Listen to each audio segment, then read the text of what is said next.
What's it like being a Rothschild? Well, of course, I'm the wrong person to ask because I was born a Rothschild and I'm still a Rothschild, so I don't know what it's like to be anyone else. So, I think you become aware the name has a kind of pulling power, and the name sometimes gets a second take. And when I was younger, I found that very off-putting, because I didn't feel that I lived up to this extraordinary reputation. I didn't live up to the magnificence. I didn't feel I was particularly good at anything. So I think it took me to get older and to establish my own career then to see it actually as quite an honour, really, to be part of this extraordinary tradition.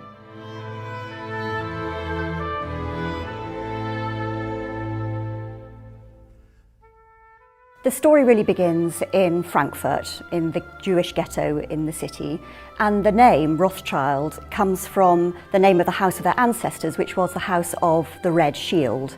So the dynasty was really established by Meyer Amschel Rothschild, who was born in 1743 or 1744, and he set up home in Frankfurt. And he married a member of another Jewish family called Güttler Schnapper, and between them they had 19 children, of which 10 survived, 5 girls and 5 boys.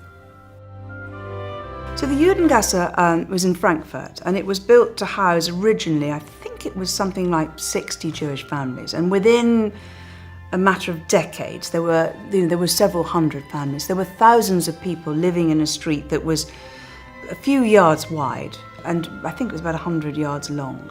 The houses were so densely packed together that light hardly got in there. And now my family, the Rothschilds, lived in a house that was 14 feet wide. So you can imagine it was a very cramped environment. And you can also imagine what the impetus was to get out of there.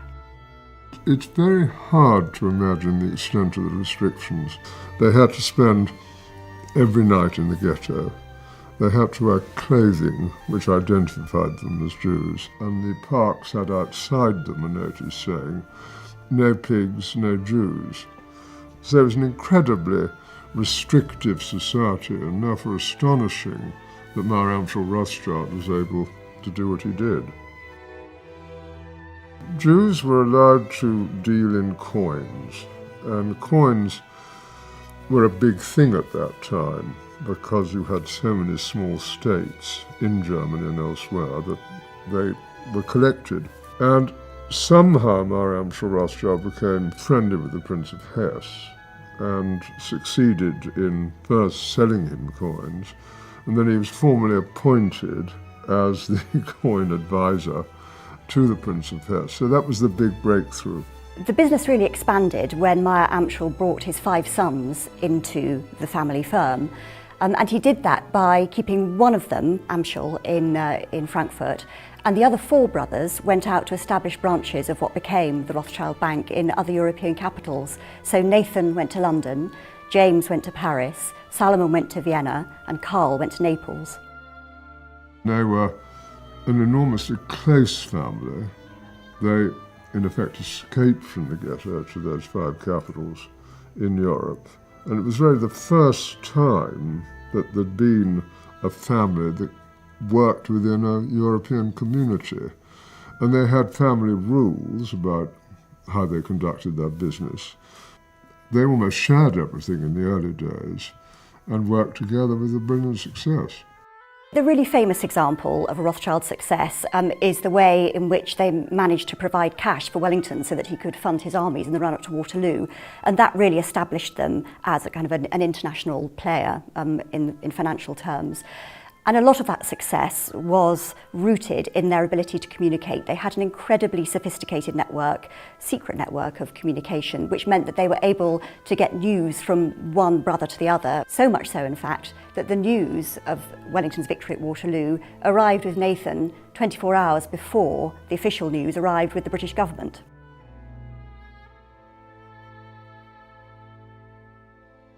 By the middle of the 19th century, the Rothschilds become established members of British society. They were involved in finance and politics, and Nathan's son Lionel in 1847 was elected as MP for the City of London, but he wasn't, as a practising Jew, allowed to take his seat in Parliament for another 11 years until 1858, when an act was passed removing the bar to Jews taking the oath of allegiance.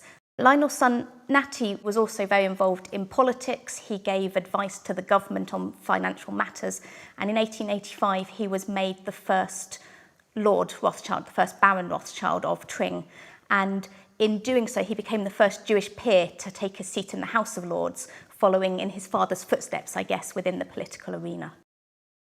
There's an assumption that most Rothschilds are bankers, because of course that's what we were known for, and of course that's how our fortune was made. But over the centuries we've diversified, and so my grandfather Victor and my great aunt Miriam were very, very distinguished scientists. My great aunt Nika was a terrific kind of jazz patron. My aunts Emma and Victoria are academics. My niece Lily rides horses for England. My sister Beth is a gardener. We're a very, very diverse group. Banking remains, if you like, the thing we're best known for, but it's not necessarily the thing we're most proud of. I think there's a very strong tradition of philanthropy amongst the Rothschild family, and that evidenced itself not only in support of local institutions, but in particular towards good Jewish causes.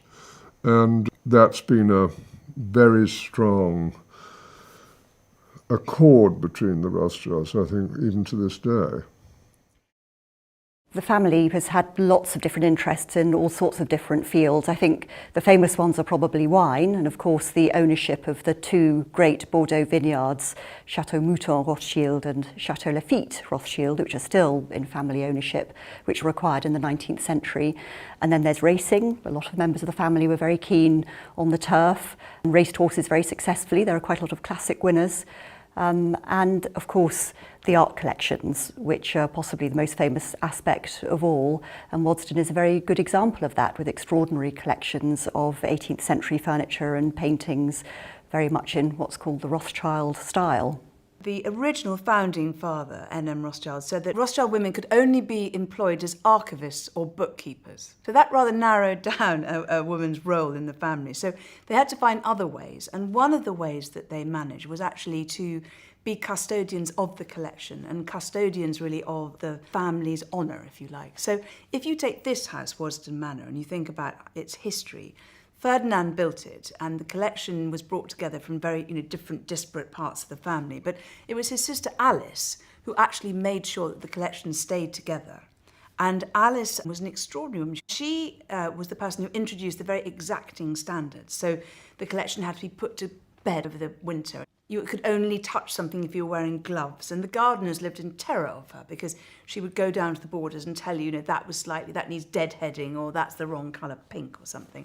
And she added actually to the collection in her own way. Another great heroine here is Dolly, or Mrs. James de Rothschild, who I knew when I was a child. And they used to kind of call up, Mrs. James is coming. And she would arrive with a pug dog under her arm. And she would walk around the house, and there wasn't a detail that she didn't miss.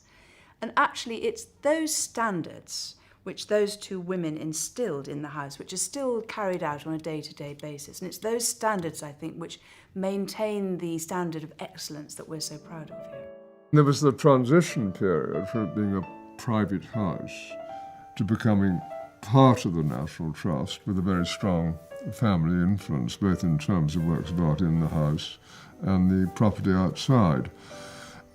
When my late cousin, who left me responsibility for carrying on her work, carried out that transfer, that change, we opened the public and we had 12,000 visitors. Today we have 450,000. We've also added significantly to the collection here. We've made acquisitions which complement it, like, for example, the painting by Chardin. We do exhibitions which are both thoughtful and academic, and at the same time which have a popular appeal. There's a deep involvement here from our family, both from my daughter Hannah and from myself and from other members. I think with privilege comes responsibility, and if you're lucky enough, which I am and have been, to have been born into a family where there is so much opportunity and you're surrounded by so many beautiful things, that the opportunity to share that beyond yourself and the opportunity to explain the stories and put it into a wider context, I think, is something which I'm actually genuinely very excited by.